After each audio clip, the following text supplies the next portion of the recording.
Good morning, everyone, and thank you for joining the Mahwah Regional Chamber of Commerce Professional Development webinar series. Today's webinar is sponsored by R&D Legal Bookkeeping, and if you have any interest in becoming a sponsor in the future, give the Chamber office a call. Today's webinar is entitled How to Keep Your Sales Pipeline Filled with Quantities of Quality Leads. Our speaker is going to be Al Teresi from Teresi & Associates, and he's got a great session planned for us. So I'm going to turn the microphone over to Al. Thank you, David. Good morning, everyone. Today we're going to be together for about 25 minutes, and because of the amount of time that we have and to answer some of the questions that you're going to have, we're going to address this topic at about 45,000 feet, but I promise you that you're going to get some very valuable content from today's webinar.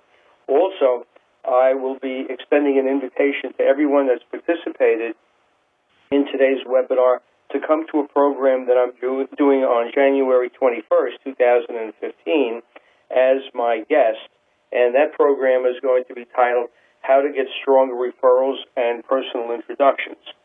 So getting to the program today, this is about separating yourself from the competition. And as you see, we have the agenda here, where to use the strategies you're going to learn today, how to identify an ideal prospect opportunity, how to understand the issues your decision maker faces, this is your prospect that you're calling on, and how to design a statement that will resonate with that decision maker, which will give you the opportunity to either qualify that prospect or disqualify them. Now, where will you be able to use these strategies? Once you have this strategy in place, you'll be able to use it at networking events, meetups, chamber events, association meetings you attend, if you make cold calls, or when someone asks you what to do. Basically, we're going to construct a tool that you'll be able to use in each one of these events, so you do not have to keep reinventing how you approach filling your pipeline with quality leads.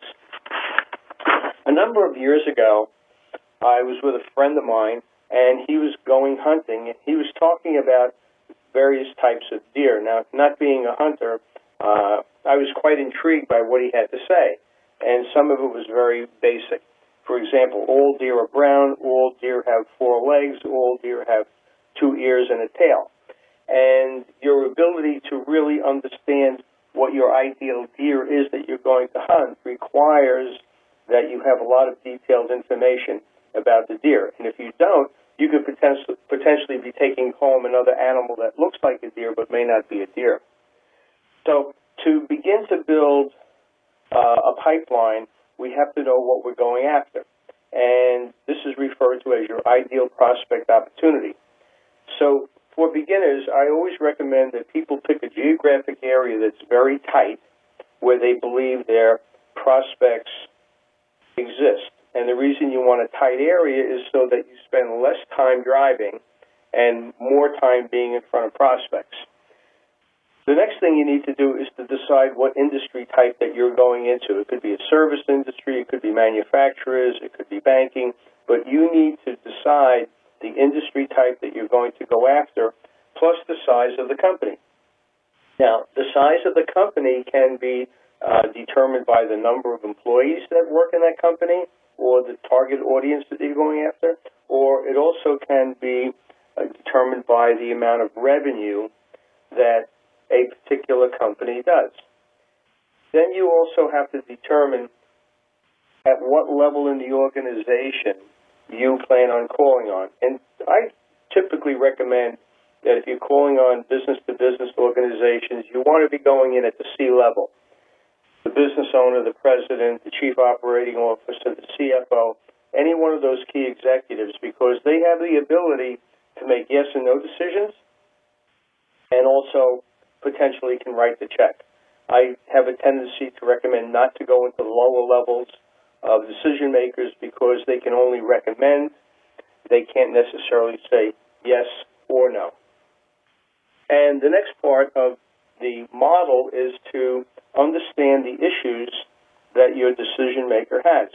Now, if you're a salesperson out there, the thing that I know, based on target audience that I go after is that most salespeople do not have enough prospects in their pipeline. And what's there is taking too long to close, and what is closing isn't supplying the salesperson with the amount of commissions and revenue that they want. So that being my ideal prospect opportunity, I know the types of questions to ask, and I'll give you an example of what I say to a prospect.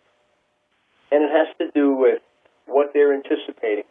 So let's look at this in your case. Ideally, you want to have a lot of prospects in your pipeline. You want them to be quality prospects, and you want to be able to close them in a short period of time, and you want to be able to make the money that you want to make. But your experience is that's not the case. You may not have enough. They may not close as quickly as you want. You may be left with people saying, I want to think it over, I'll get back to you, whatever the case may be. And this gets to the impact.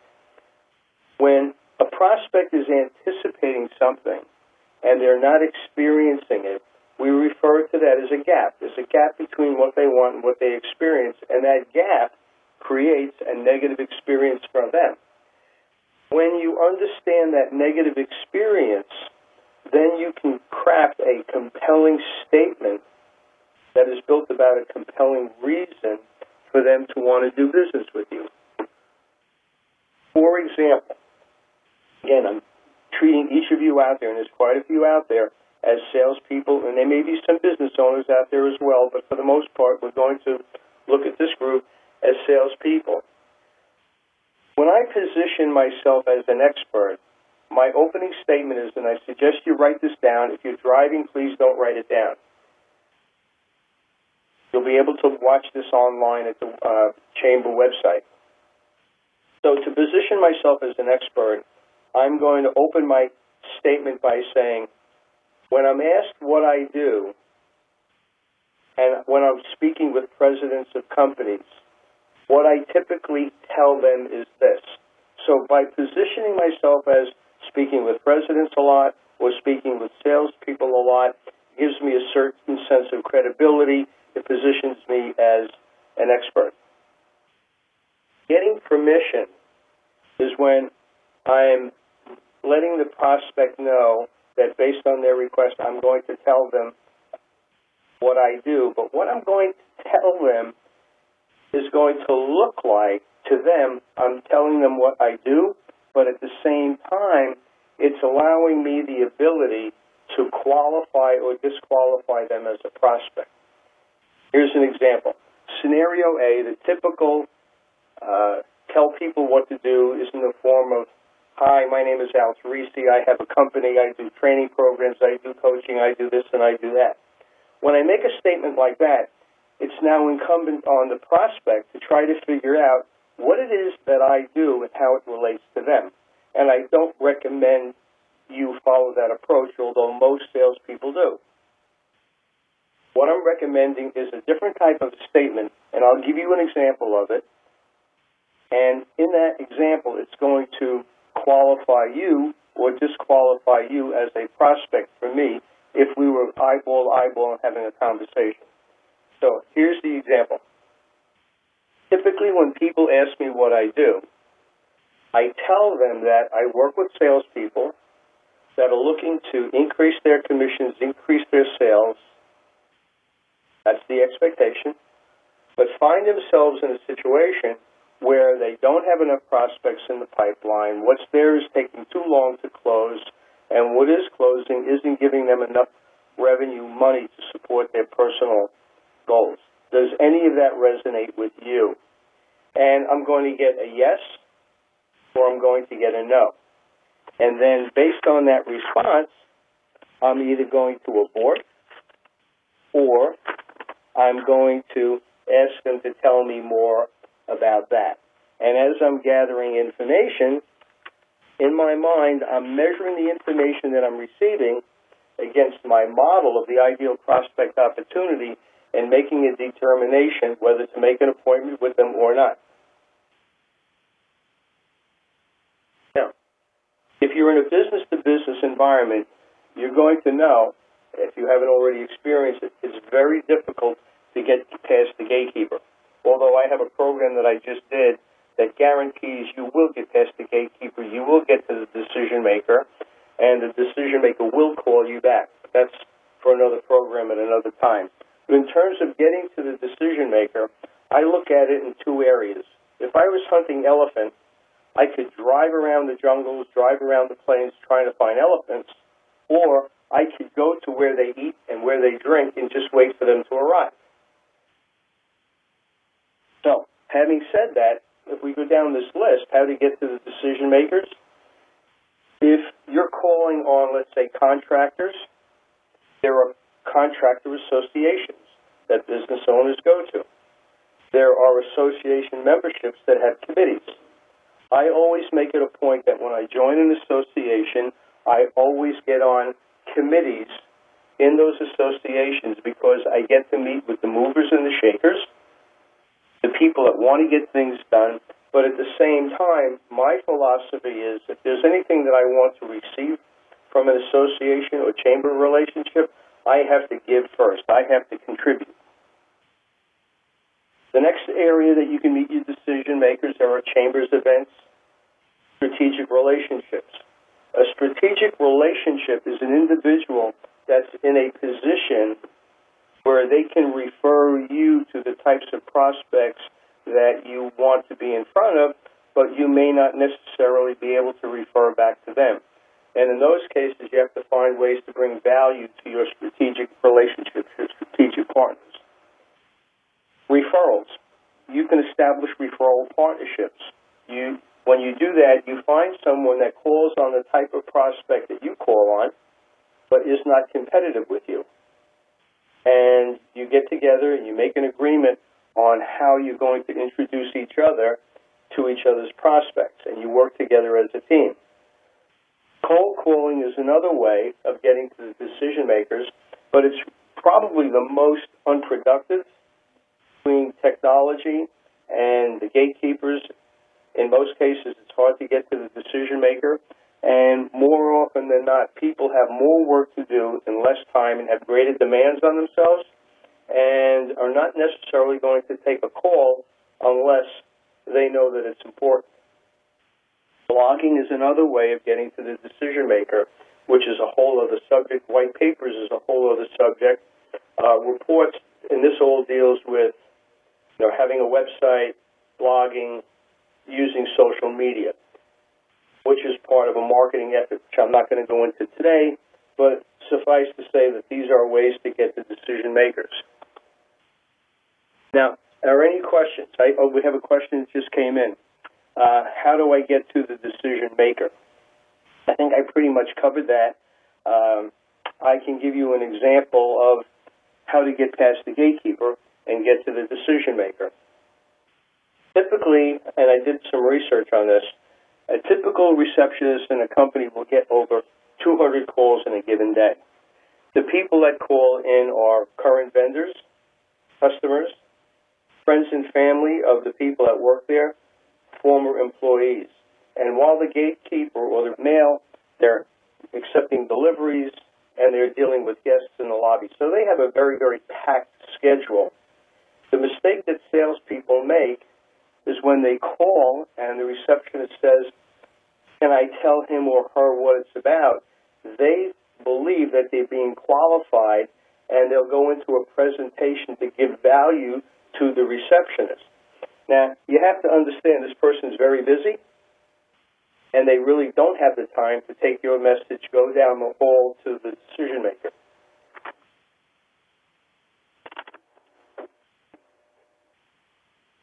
We just got a question that came in. Is social media white paper, or is it just a waste of time? It's really not a waste of time. If you're a business owner and you have a website, you have to establish yourself as an expert, and the best way to establish yourself as an expert is to have very good content. I will send out a blog on Monday related to sales issues, and by the way, I'll have your email addresses, and I'll be very happy to put you into our database and send out notifications of articles to you as they come out. So is it a waste of time? No. You're establishing yourself as an expert in your industry. You're supplying people with good content. When you use SEO properly, people are going to find you on the website, find your website on the Internet just by the use of the keywords. But again, this is an area that I don't put a lot of my energy into. I'm more the street fighter, the salesperson, helping people get in front of prospects. Okay, I got a question here. You've mentioned joining committees. What does that mean? Most associations have a number of committees. They might have a membership committee. They might have an educational committee. They may have a charitable contribution committee. And like I said earlier, when you go into an association or a chamber, you want to get into these committees because it gives you the opportunity to become more of a host rather than as a guest. It gives you license to call people, meet with people, greet people. Okay, are there any other questions?